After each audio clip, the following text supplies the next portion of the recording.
La Iglesia, Comunidad Apostólica Misionera, presenta La Fuente de la Verdad, dirigida por el pastor Alberto Gallego.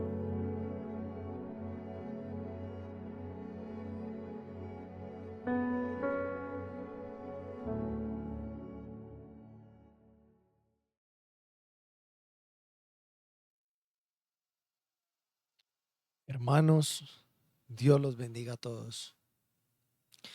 Nuevamente tenemos oportunidades, hermano. Nuevamente la misericordia de Dios ha estado con cada uno de nosotros, tanto conmigo como con cada una de las personas que nos pueda estar escuchando en esta tarde. Vamos a orar, vamos a pedir la dirección de Dios para que en lo que vamos a hablar hoy prestemos mucha atención, hermanos, porque se ha hecho muy normal, se ha vuelto muy normal. Se ha adoptado esto en muchas iglesias, en muchos lugares. Muchos cristianos lo han adoptado en su vida y hace parte de, yo diría, un veneno y una contaminación que está destruyendo muchas iglesias alrededor de todo el mundo. Vamos a orar. Bendito Dios y Padre Celestial. A ti, Señor, es toda la gloria y toda la honra porque solo tú la mereces, Dios. Yo te pido, Padre, en esta tarde que a través de tu Santo Espíritu nos des sabiduría, Padre, para comprender tu palabra, Señor, y para aplicarla a nuestra vida, sea cual sea el mensaje, Señor. Que haya corazones dispuestos, mentes atentas, Señor, a lo que tú vas a hablar en esta tarde y prestemos mucha atención porque es tu palabra la que hoy va a ser manifestada a todos nosotros, Señor. Dejamos todo en tus manos, Padre, pidiendo tu guía y dirección, Señor. En el nombre de Jesús, amén y amén. Hermanos, vamos a Hechos, capítulo 1, versículos del 20 al 26. Son 6 versículos y es larguito el texto que les voy a leer, pero es necesario para que podamos entender lo que Dios quiere decirnos en esta tarde. Dice el texto: porque está escrito en el libro de los Salmos: sea hecha desierta su habitación y no haya quien more en ella, y tome otro su oficio. Es necesario, pues, que de estos hombres que han estado juntos con nosotros todo el tiempo que el Señor Jesús entraba y salía entre nosotros, comenzando desde el bautismo de Juan hasta el día en que de entre nosotros fue recibido arriba, uno se ha hecho testigo con nosotros de su resurrección. Y señalaron a dos: José, llamado Barsabás, que tenía por sobrenombre Justo, y Matías. Y orando dijeron: tú, Señor, que conoces los corazones de todos, muestra cuál de estos dos has escogido para que tome la parte de este ministerio de apostolado, de que cayó Judas por transgresión, para irse a su propio lugar. Y les echaron suertes, y la suerte cayó sobre Matías, y fue contado con los 11 apóstoles. Hermanos, y el tema del cual vamos a hablar en esta tarde, y vuelvo y repito, prestemos mucha atención a lo que vamos a hablar hoy, titula El fin del llamado apostólico. Hermanos, este tema puede parecer o puede llegar a resultar muy sensible, y sé que va a ser así, pero es necesario abordarlo con claridad, con firmeza y según lo que dice la Biblia. Y como les decía ahorita, esto es una realidad que se ha normalizado en muchas iglesias alrededor del mundo y que lamentablemente ha distorsionado el fundamento apostólico sobre el cual fue edificada la iglesia de Cristo, según lo que dice la Escritura. Y de lo que vamos a hablar, precisamente a lo que me estoy refiriendo con estos textos y con esto que le estoy diciendo, es a esa figura de los llamados apóstoles modernos. Una práctica que ha sido justificada con muchos pasajes bíblicos, como el que nos encontramos, por ejemplo, en Hechos capítulo 1, los versos que acabamos de leer, pero que cuando se analiza con fidelidad al contexto bíblico, a lo que se estaba hablando y con honestidad delante de Dios, lamentablemente nos damos cuenta de que nos está dando un significado completamente diferente al que muchas personas y muchas congregaciones han tomado. Es muy evidente, hermanos, que en diversas iglesias se han establecido rangos o títulos que entre tanto incluyen a personas denominadas apóstoles, y lo digo entre comillas, y permítame también decirlo con mucho respeto hacia esas personas, mal llamados apóstoles. Esas personas, hermanos, lejos de seguir el modelo y los requisitos que se han establecido en la Escritura para ser parte de ese grupo apostólico original que conocemos según la Escritura, han contribuido a la contaminación del evangelio puro de nuestro Señor Jesucristo, hermanos. Y ese evangelio era el mismo que los verdaderos apóstoles proclamaron con mucha integridad, con mucha fidelidad y aún con mucho sufrimiento. Y lamentablemente hoy se ha distorsionado y se ha cambiado de una forma, yo diría, abismal. Hermanos, esos falsos apóstoles de los que les estoy hablando han sido no solo proclamados, sino que las personas en las congregaciones desde el otro lado del altar los han recibido y los han exaltado en los propios púlpitos, convirtiendo esos ministerios de estos hombres que se han autonombrado de esta manera en escenarios de espectáculo, en escenarios de manipulación emocional, sin ningún respaldo bíblico, hermanos, ni testimonio verdadero del Espíritu Santo. Y ya les voy a mostrar por qué. Y el resultado de todo esto, hermanos, es que no pocas congregaciones se han desviado de la verdad, lo cual nos confirma algo que Pablo ya había advertido y había escrito en Romanos capítulo 16, versículo 17 y 18. Mire lo que dice. Mas os ruego, hermanos, que os fijéis en los que causan divisiones y tropiezos en contra de la doctrina que vosotros habéis aprendido, y que os apartéis de ellos. Porque tales personas no sirven a nuestro Señor Jesucristo, sino a sus propios vientres, y con suaves palabras y lisonjas engañan los corazones de los ingenuos. Y sí, lamentablemente muchos han sido engañados y siguen siendo engañados. El resultado, hermanos, de la proliferación de todos estos mensajes que no se alinean con el evangelio de Jesucristo y de los apóstoles, son una versión adulterada, podríamos llamarla, del mismo evangelio que conocemos.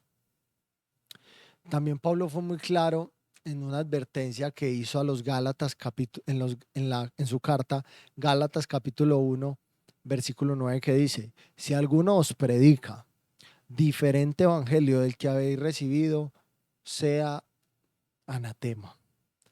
Hermanos, y vuelvo y quiero ser claro con algo. Cuando en estas cartas paulinas se menciona la palabra anatema, Pablo lo que está diciendo es: si alguien les predica un evangelio diferente al cual ustedes recibieron, o sea, el evangelio de Jesucristo y el evangelio de los apóstoles, sea literalmente maldito.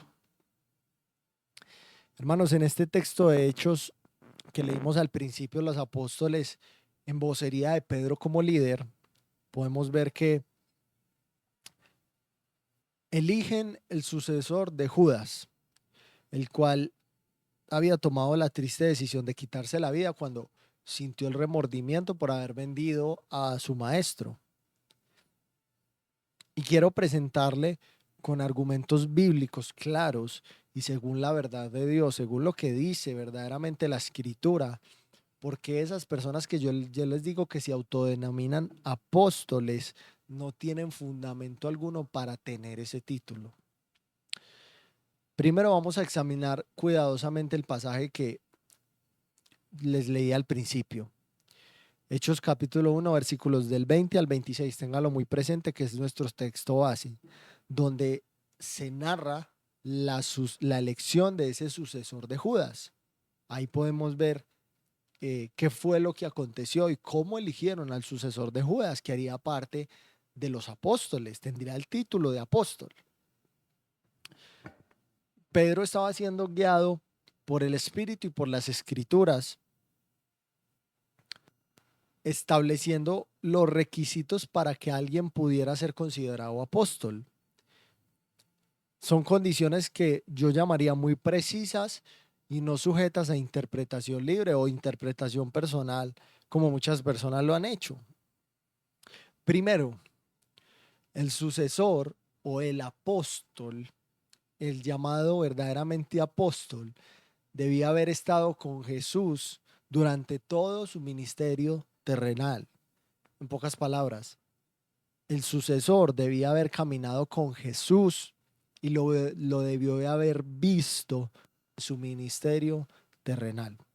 Hechos capítulo 1, versículos 21 y 22a dice: es necesario pues que de estos hombres que han estado juntos con nosotros todo el tiempo que el Señor Jesús entraba y salía entre nosotros, comenzando desde el bautismo de Juan hasta el día en que de nosotros fue recibido arriba.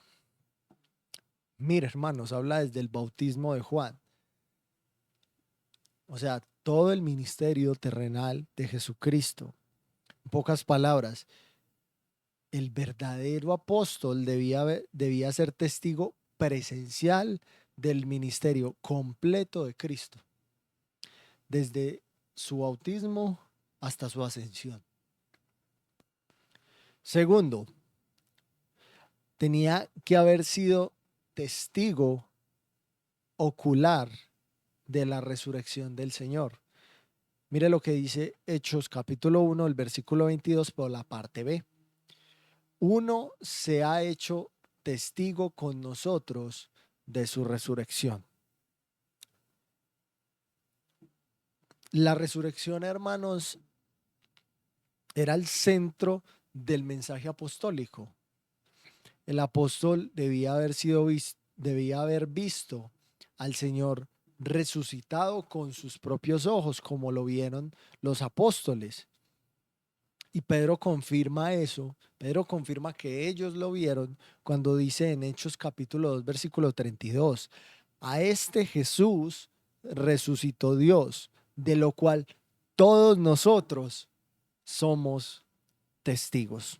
Está hablando, vuelvo y repito, y que preste mucha atención, está hablando como vocero de los apóstoles, como el líder que era de los apóstoles. Por eso dice, de lo cual todos nosotros somos testigos. Tercero, el verdadero apóstol debía ser escogido directamente por Dios. Una vez que identificaron los dos candidatos que cumplían con esos requisitos, menciona a José llamado Barsabás y a Matías, los apóstoles no tomaron la decisión de escoger a uno de ellos por ellos mismos.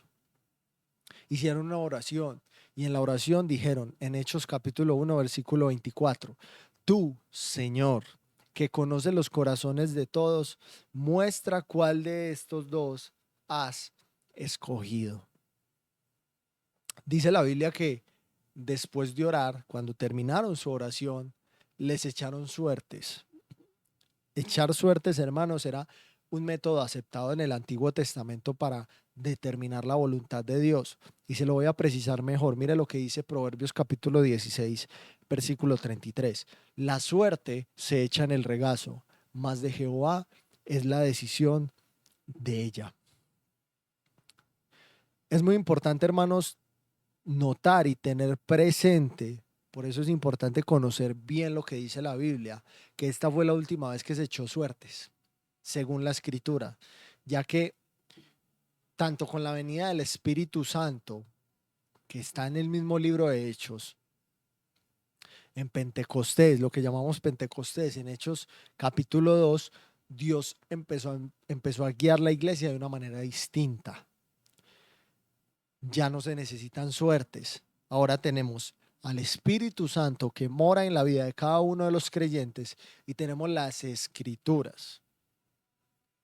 A través de estos dos podemos saber cuál es la voluntad de Dios. Ya no necesitamos que echemos suertes como se hacía en el Antiguo Testamento y hasta aquí, hasta Hechos capítulo 2. Finalmente, hermanos, usted puede leer el texto y se da cuenta que el Señor hizo su elección y la suerte cayó sobre Matías.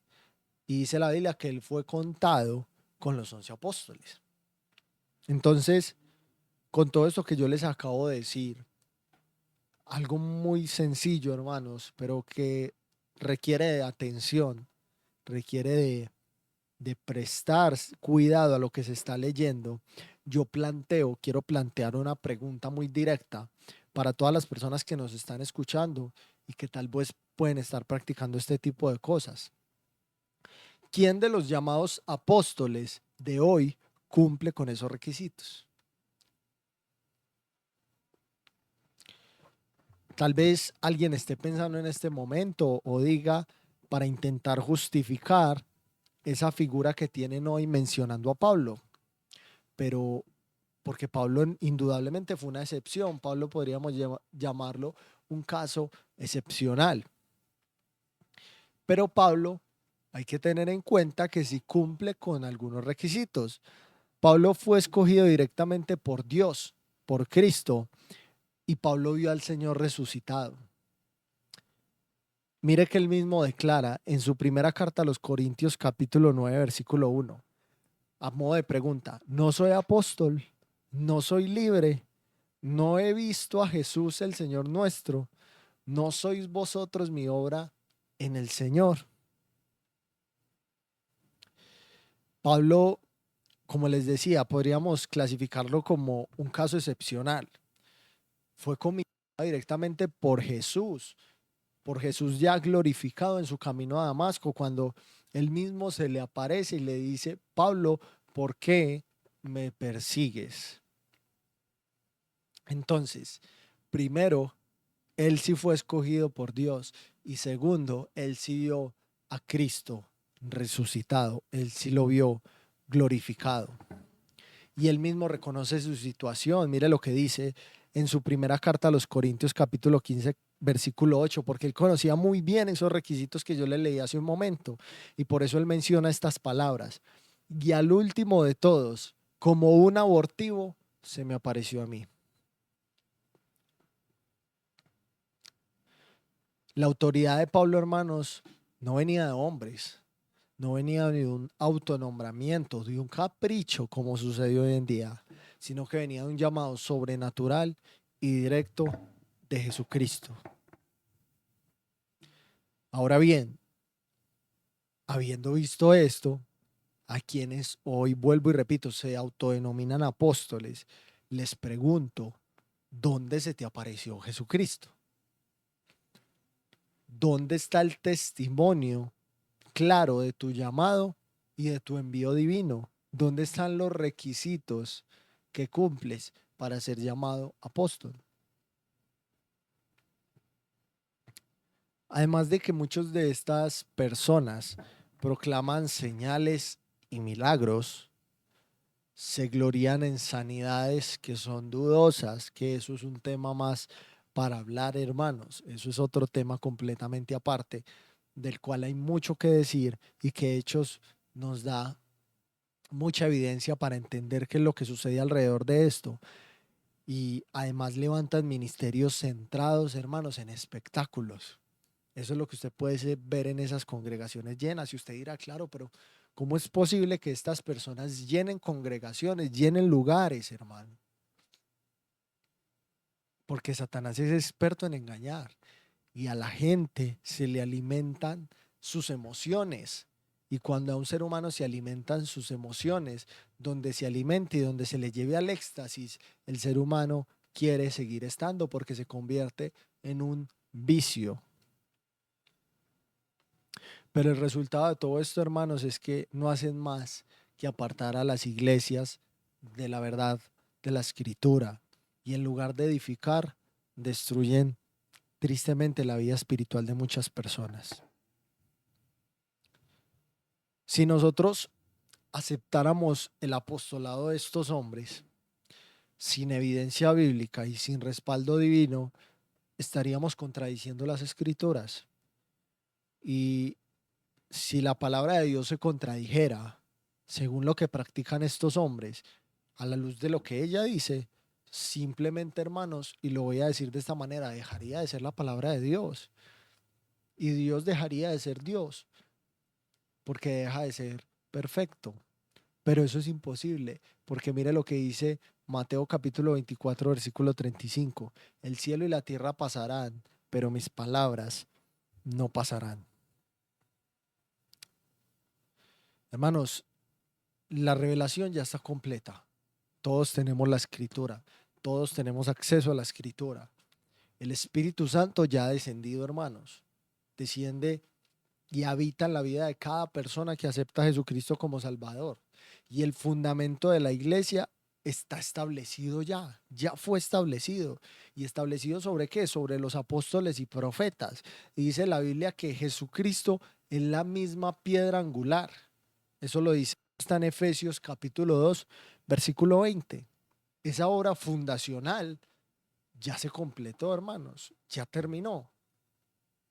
Por lo tanto, hermanos, ya no hay necesidad de fundamento para nuevos apóstoles. Y la persona que diga lo contrario está en contra de la verdad que la misma Biblia nos da, hermanos. Es que la Biblia es bastante clara. Mire, la elección de Matías, hermano, no fue, podríamos decirlo, un modelo abierto para futuras generaciones. No. Fue un evento específico. Fue un evento único, necesario para restaurar el número de los 12 apóstoles antes de que viniera el Espíritu Santo. Los requisitos fueron claros, ya lo leímos y podríamos profundizar muchísimo más al respecto. Los requisitos fueron definidos por Dios y los requisitos fueron cumplidos únicamente en ese contexto bíblico, hermanos. Hoy quienes se autodenominan apóstoles, hermanos, lo hacen sin cumplir ninguna de estas condiciones establecidas por las Escrituras, hermanos. La autoridad de ellos no proviene de Cristo, ni su doctrina se alinea con el evangelio apostólico. Son, como dijo Pablo, y téngalo muy presente, falsos obreros, disfrazados como apóstoles de Cristo. Segunda carta a los Corintios capítulo 11, versículo 13. Ahí lo puede leer. Hermanos, la revelación de Dios está completa. El fundamento ya está puesto. La doctrina, inclusive el libro de Hechos, si usted se fija, el libro de Hechos habla del evangelio como el evangelio de los apóstoles. Y cuando dice eso se están refiriendo al mismo evangelio de Jesucristo, porque ellos lo adoptaron a tal manera y lo predicaron que daban su vida por él, por el evangelio que el mismo Jesucristo les había dado. O sea, estaban completamente alineados con el evangelio puro de la palabra de Dios. Entonces, para ir concluyendo, el fundamento, hermanos, ya está puesto. Jesucristo, la piedra angular. Nuestra única autoridad hoy es la palabra de Dios, iluminada por el Espíritu Santo para que la podamos entender, porque esto tampoco se trata de conocimiento humano. Por lo tanto, hermanos, no necesitamos nuevos apóstoles.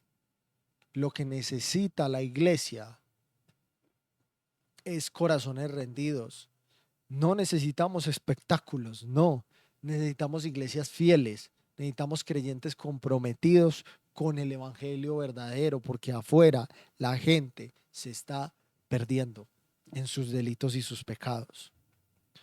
Y con esto quiero terminar.